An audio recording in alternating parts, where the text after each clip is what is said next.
Marijuana as a medicinal agent, if there's scientific proof that it works, then that's a discussion we should have.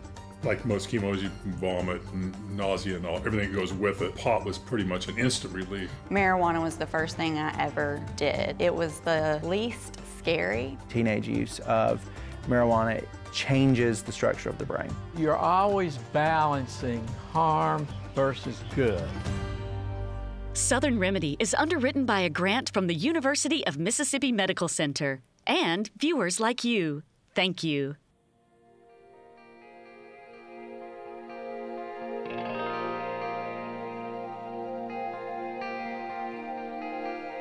I laid in the hospital for 12 weeks.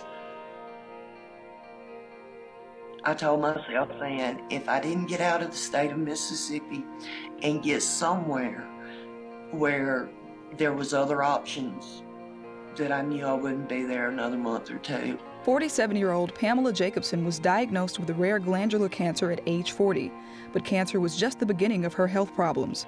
Radiation therapy designed to kill the cancer cells damaged her arteries and colon, and surgeries to repair the damage became routine.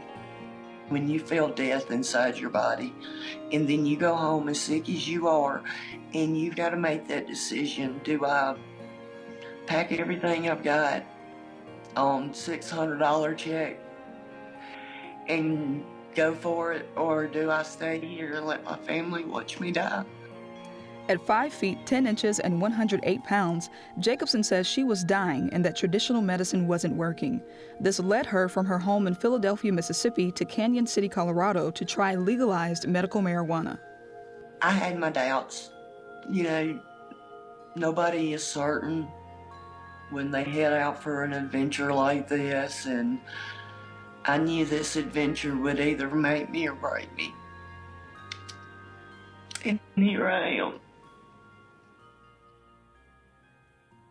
The cannabis plant, which is commonly called marijuana, has been used as medicine for thousands of years in many cultures.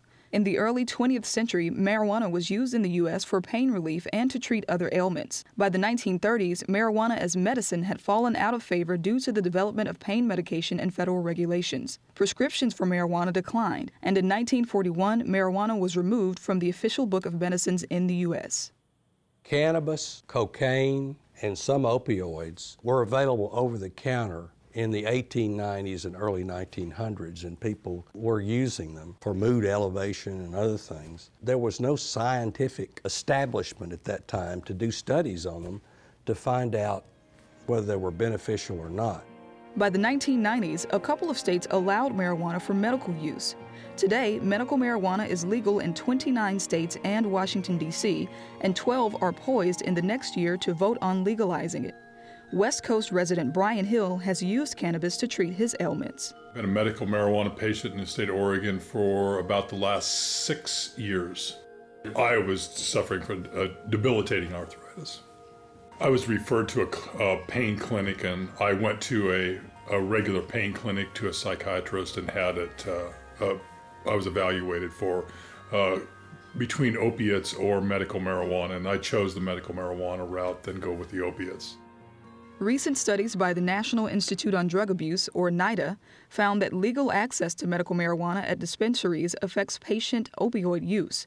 For example, there were fewer prescriptions for opioids, a drop in admissions to drug rehab, and fewer overdosing deaths.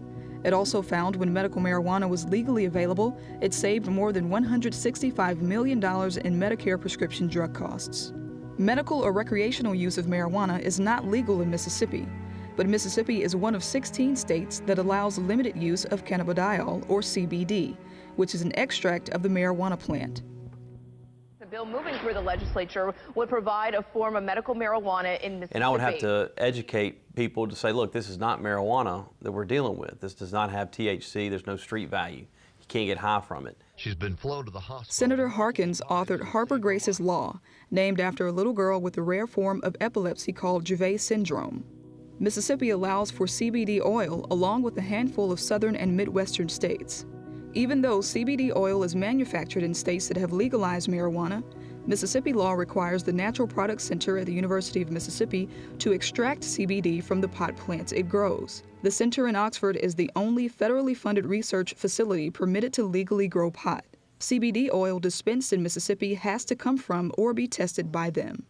You know, the lab up there is a FDA certified lab, DEA certifies that lab. I mean, it is strict controls. We know the product that we're making there. We know the ingredients that are going into the product. We know the solution that's coming out. But the CBD oil cannot be used as is to give to the patients. It's got to be formulated. Any pharmacy right now in the state, whether it's compounding pharmacy or regular pharmacy, and even with this law, cannot sell CBD oil unless they have a Schedule I controlled substances registration with the DEA. A Schedule I classification by the federal government means drugs are illicit, illegal, have no medicinal purpose, and are unsafe, even under medical supervision. In 1970, the federal government classified marijuana as a Schedule I controlled substance. The Drug Enforcement Agency says Schedule I drugs have high risk potential for abuse. Many prescription painkillers, including opioids, are in Schedule II. In the marijuana plant, there are at least 90 compounds that are organically active, not all of them on the nervous system. There are probably more than that. We really don't know how many there are, to be honest. The two that are most clinically relevant, meaning the ones we talk about the most, are THC, which of course most people have heard of, but that's the cannabinoid that has the side effects of marijuana that you typically think of with recreational use, and CBD, or cannabidiol, which is a sister compound to THC that we think has some degree of anti-inflammatory effects, as well as working in the nervous system. A lot of people that want medical marijuana can't stand the free weed movement because it's two different movements, it's two different issues, and so it kind of clouds a judgment, and people get caught up in the hysteria of people, oh, you're voting for marijuana. Well, no, I'm not voting for marijuana. We do not know the effect or the pharmacology of each one of those compounds in the cannabis plant. We know only for a few. My interest in using marijuana as a medical compound really came out of advocacy for my patients and the legislative sector. First, let me express my sincere appreciation for your consideration of this topic and your time today. These patients are often using a cannabinoid that is an organic compound in marijuana has been suggested anecdotally, meaning people have said that it's been suggested to help in the care of people with refractory epilepsy.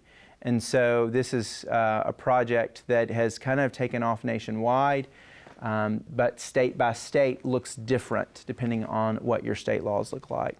Of the 16 states that have CBD oil laws, most have not legalized medical marijuana, including Mississippi. So the parents who want to know about using CBD in children with epilepsy, first they want to know where to get it, which is difficult because I can't prescribe it.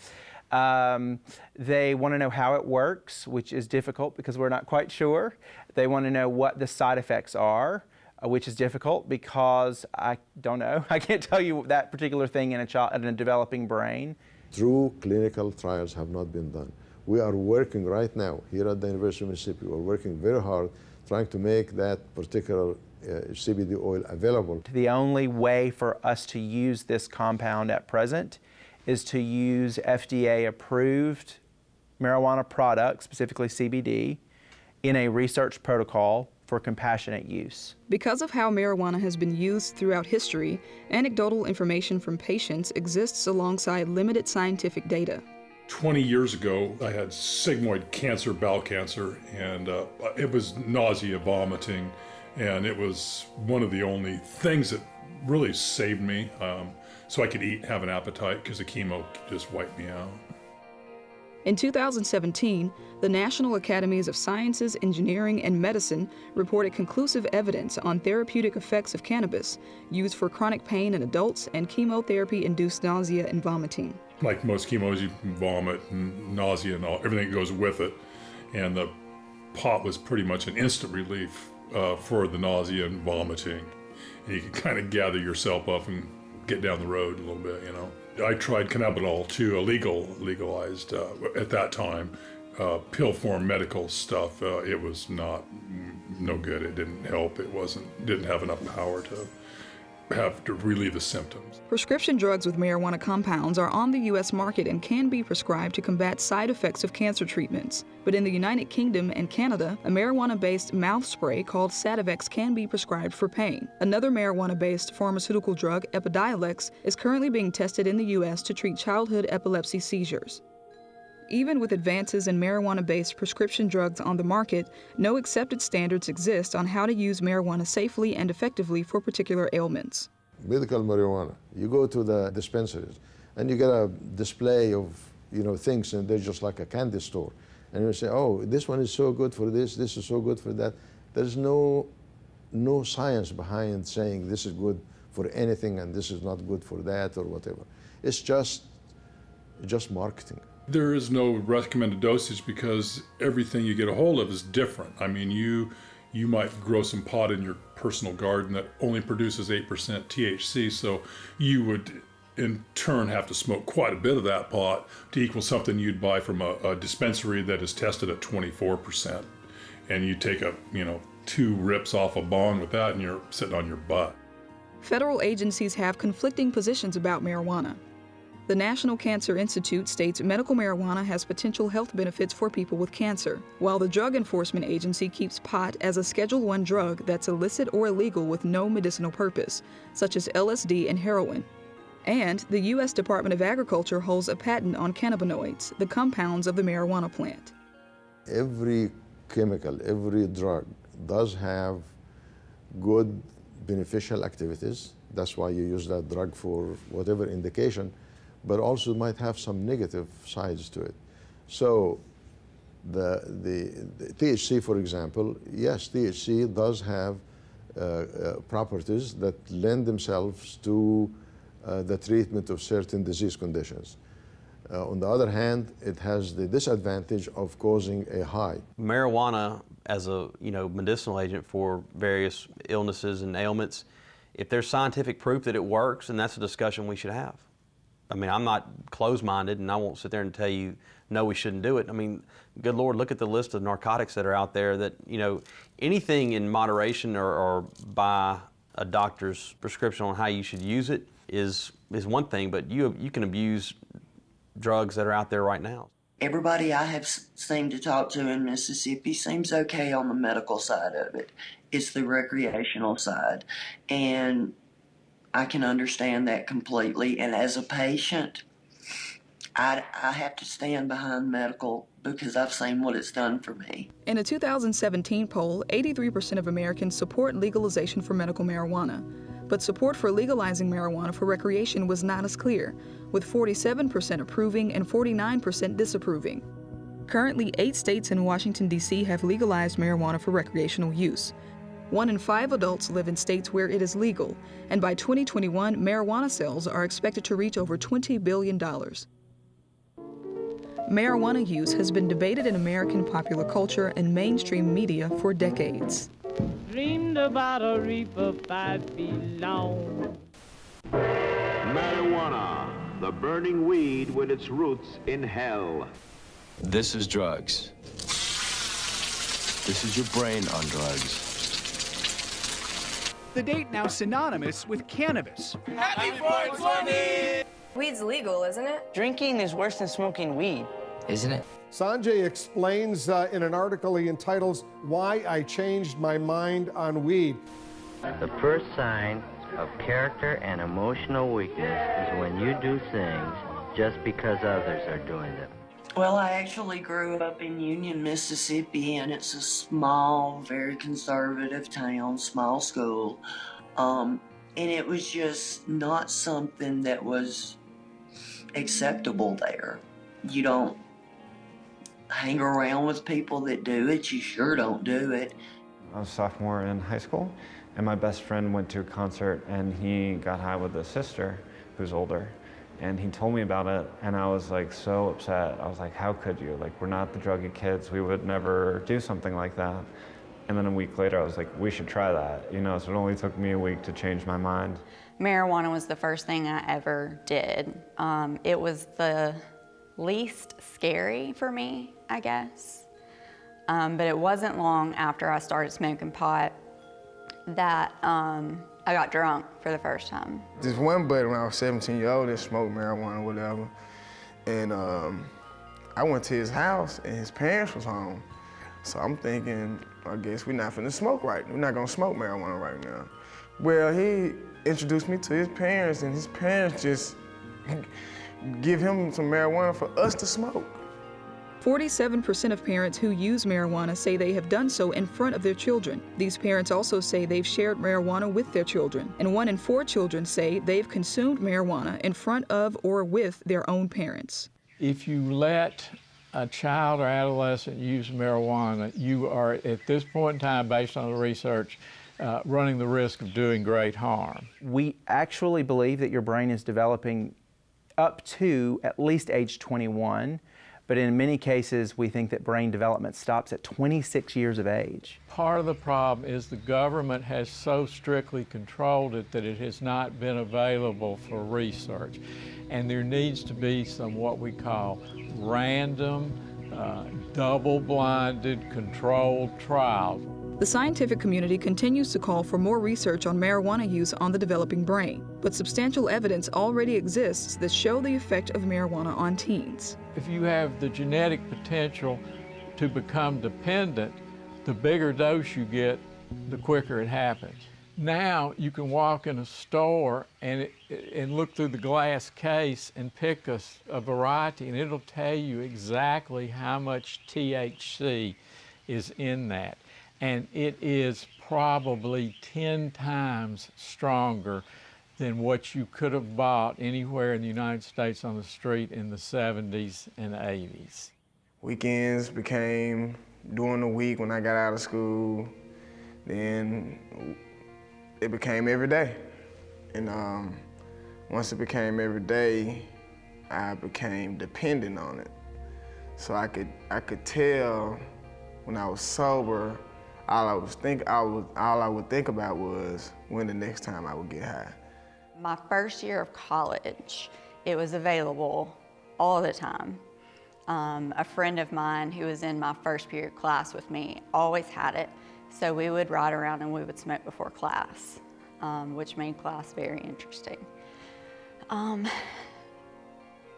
then my friend passed away, and so my drug use in general just kind of went through the roof at that time, and I was 18 when that happened. So I'm in recovery myself. I got sober at the age of 19. I started drinking and doing drugs around 14, 15, and it led me nowhere really fast. I'm a special person. I know how to run my life on the ground super quickly if I'm left to my own devices. So I started drinking when I was in 7th grade, and then I started smoking pot when I was a sophomore in high school. And I finished high school and went to college.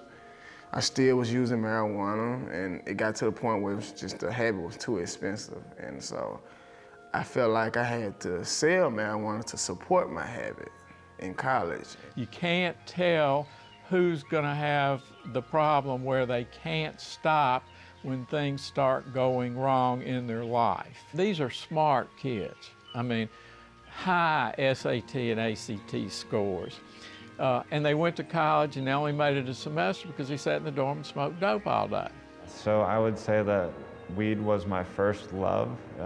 Smoking pot was like, it was the most important thing to me in my life. It was absolutely like, it's what made my day. It's what I lived and breathed by. It's how I got through the day. I would say the first time I realized I had a problem with it was probably the first time I got arrested. I got arrested when I was 17. I caught some legal charges, some felonies dealing with marijuana. I got caught with a large amount of marijuana. And I was convicted on 2 felonies, and I was sentenced 12 years in prison. I served 25% of it, I did, so that's 3 years, all for marijuana. According to the National Institute on Drug Abuse, marijuana can be associated with substance use disorder and dependence. People who begin using marijuana before the age of 18 are 4 to 7 times more likely to develop a marijuana use disorder. A severe use disorder can lead to addiction. A lot of people think addiction means that if you stop the drug, you get sick, you have withdrawal. And there are about half of the drugs that we deal with that don't have any withdrawal at all. Cocaine and methamphetamine, for instance, don't have a physical withdrawal in the same way that opiates and alcohol would. But those are only part of the definition. Studies show 4.2 million people over the age of 12 met the criteria for a marijuana use disorder in the past year. But legal access to marijuana doesn't play a role in increasing teen use as one might think. The National Institute on Drug Abuse reports marijuana use declined among 8th and 10th graders and was unchanged among 12th graders compared to 5 years ago. Marijuana use last year among 8th and 10th graders was at its lowest level in more than 20 years. I think the question of does childhood and teenage use of recreational marijuana affect the developing brain, that question has been answered. The answer is yes. And that's borne out not just in neuropsychiatric testing, but it's also been studied in the brains on imaging of how their brains look, specifically related to how the metabolism of the brain looks on PET scans and on some functional MRI studies. I mean, this has been answered. Early childhood use of, or even teenage use of marijuana changes the structure of the brain. The brain science behind that is the use of the chemical causes alterations in the way the brain interprets information. One of the first questions that comes up is, my kid does use marijuana at parties. I don't have a problem with that.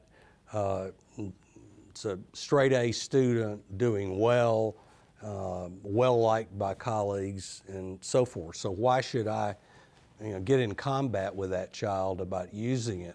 Yeah, they may be a very bright student, but they probably would be brighter on the basis of the data that we have so far if they weren't using it. Plus about 10% of regular marijuana smokers, whether they be kids, adolescents, or adults, will develop cannabis use disorder. We all know people who used marijuana, especially in our college years, who did just fine for themselves. There are always going to be ends of the bell curve. There's always going to be two ends of the spectrum. There's always going to be the person who uses a substance twice and then is addicted to it, and there's going to be the person who uses it 102 times and does fine. There are always going to be those two ends of the spectrum. According to the Centers for Disease Control, more than 1/3 of high school students have used pot. Pot can cause difficulty in thinking, problem solving, memory, learning, and coordination. The American Academy of Pediatrics has made a reasonable recommendation in that all children should be asked about marijuana use during their routine yearly evaluations. And if they are using it, those who are using it should have some counseling about the risk of using it, and of those who are using it regularly, they probably should be referred to professionals. While this seems like a throwaway thing to do on a weekend or something to do with your friends every now and then, we know that it's affecting your brain. And we know that there are potential losses in who you could be. I would never tell them, it's okay, go ahead and do it. I mean, would I tell them, it's okay, go ahead and snort a little heroin? Would I tell them it's okay, go ahead and take Xanax? No, I put it in the same category. This is not about being judgy. It's not about being the boss or in control. This is about what's best for my patients and my kids and my young adults. And all I can do is present the facts. But what about children who are very ill with chronic conditions or terminal illnesses? Would taking marijuana or marijuana compounds like CBD help relieve their symptoms or pain, or will it hurt? I think that most physicians who are dealing with chronically ill children have rapport with those families and can give them enough information that they can weigh the cost and benefit and make a logical decision if experimentation with things like marijuana is safe or not. Trust me, if you're a true patient and you're truly sick, you want that regimen. You could care less about getting high. When you're in constant pain every day. So extracts are possible and they could be approved as botanical drugs, but there are limitations how to do it. But with the plant material, smoking, no way, in my judgment.